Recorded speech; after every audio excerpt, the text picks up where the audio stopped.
प्रव्यास संजाल में आपका स्वागत है। मैं हूं ओमकार बड़ी। आइए नजर डालते हैं आज की मुख्य खबरों पर। कल्याणपुर विधानसभा क्षेत्र की विधायक श्रीमती सुलभा गायकवाड़ ने क्षेत्र की समस्याओं को शीतकालीन अधिवेशन में पेश किया। महत्वपूर्ण तथ्य यह है कि श्रीमती सुलभा गायकवाड़ सत्ताधारी भारतीय जनता पार्टी की विधायक है। कल्याणपुर विधानसभा क्षेत्र से गायकवाड़ दंपति यहां से पिछले 4 चुनाव से अब तक अजय रहे हैं।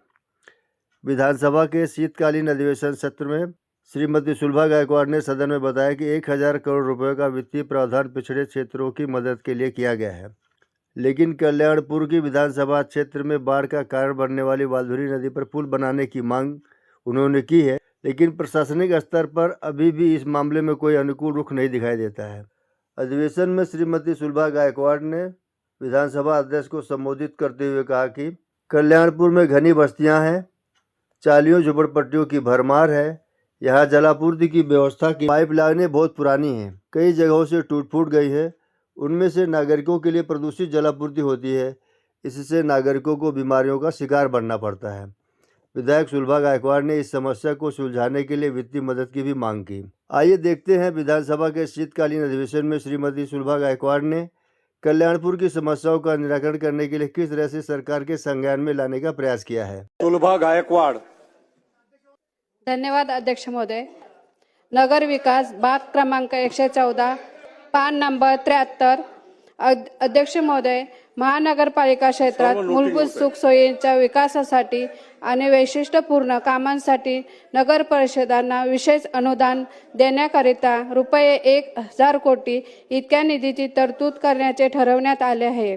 परंतु अध्यक्ष महोदय, कल्याण डोंबिवली परिसरात मुसळधार पावसामुळे नागरिकांचे जीवन विस्कळीत झाले होते। थेट नागरिकांच्या घरात, दुसरीकडे गटारांमधून पाणी थेट नागरिकांच्या घरात जात असल्याने नागरिकांचे जगणे कठीण झाले होते। तसेच माझ्या विठ्ठलवाडी इथे जो वालधुनी नदी होती, त्या वालधुनी नदीचं एक नाल्यामध्ये रूपांतर झालं आणि त्या नाल्याचा जो पाणी आहे तो नागरिकांच्या घरांना जातो। तर तिथे एक मागणी होती की त्या ब्रिजचं काम करण्यात यावं। तर वारंवार आम्ही पत्रव्यवहार करूनही वर्कआउटर आले असे सांगून त्या ब्रिजचं काम होत नाही।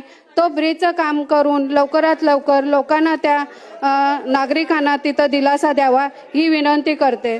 तसेच अध्यक्ष महोदय, जवळपास 75,286 कोटी 37,79,000चे पुरवणी मागणीवरील पाणी पुरवठा व स्वच्छता विभाग, पुरवणी क्रमांक 52 व बाग क्रमांक 434, पान क्रमांक 302, स्वच्छता भारत अभियान ग्रामीण टप्पा 2 अंतर्गत स्मार्ट कचरा व्यवस्थापन आणि देखरेखीचे प्रणालीसाठी रुपये तरतूद करण्याचे ठरवण्यात आले आहे। त्याबद्दल मी धन्यवाद व्यक्त करीत आहे। परंतु राज्यात स्वच्छता भारत मिशन अंतर्गत कार्यरत सुमारे 1500 कंत्राटी कर्मचाऱ्यांना मागील 3 महिन्यापासून कोणतेही मानधन मिळाले नसल्याने त्यांची उपासमार होत आहे। म्हणून याबाबत तातडीने दखल घेऊन त्यांची उपासमार थांबण्याची विनंती मी सरकारला करीत आहे। तसेच अध्यक्ष महोदय, अंबरनाथ तालुक्यातील नेवाली नाका परिसरात मोठ्या प्रमाणावर कचरा टाकण्यात येतो, त्यामुळे या ठिकाणी डम्पिंग ग्राउंड तयार झालेले असल्याने परिसरात दुर्गंधी व पाण्याचे साम्राज्य निर्माण झाले आहे। परिसरात शाळा असल्यामुळे याचा नाहक त्रास विद्यार्थ्यांना व त्या रस्त्यावर प्रवास करणाऱ्या वाहन चालक व नागरिकांना सहन करावा लागत आहे व नागरिकांच्या आरोग्याचा प्रश्न निर्माण झालेला आहे। जिल्हाधिकारी यांच्या कार्यालयामार्फत कचरा उचलण्याचे टेंडर संपलेले आहे व नवीन टेंडर काढण्यासाठी मी अनेक वेळा पाठपुरावा करूनही अद्यापर्यंत नवीन टेंडर काढलेले नाही। माझ्या आपल्या माध्यमातून शासनाला विनंती आहे की तातडीने हे टेंडर काढण्याची सूचना देण्यात यावी। अध्यक्ष महोदय, गृहनिर्माण विभाग, कल्याण डोंबिवली महापालिका तसेच ग्रामीण क्षेत्रामध्ये माझ्या मतदारसंघात कल्याण झोपडपट्टी मुक्त करण्याचे उद्देशाने झोपडपट्ट्यांचे पुनर्वसन प्रायोगिक तत्वावर करण्याच्या दृष्टिकोनातून कल्याण डोंबिवली महानगरपालिका क्षेत्र तसेच ग्रामीण भागातील सर्व झोपडपट्टी आणि चाल झोपडपट्टींसाठी ठोस निधीची तरतूद करावी अशी मी मागणी करत आहे। अध्यक्ष महोदय, भाग क्रमांक 432 पान लवकर क्रमांक conclude करा. 301 अध्यक्ष महोदय, दाट लोकवस्ती असल्याने कल्याणपूर्व मतदारसंघात पिण्याच्या पाण्याची कमतरता आहे. पिण्याच्या पाण्याचा तुटवडा दूर करण्यासाठी गरज आहे.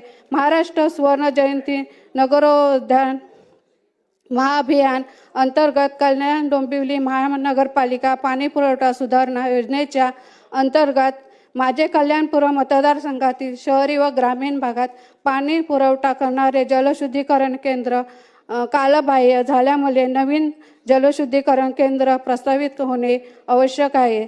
यामध्ये जलशुद्धीकरण प्रकल्प दरम्यान नवीन DI पाईपलाईन टाकणे, तुटलेले पाईप बदलून त्या जागी नवीन पाईप बसवणे गरजेचे आहे. तसेच कल्याणपूर्वमध्ये नवीन जलशुद्धीकरण श्रीमती प्रकल्पाची ज्योती उभारणी गायकवाड. करणे या कामे ठोस खबरें अभी और भी हैं, देखते रहिए हमारे अगले अंक में।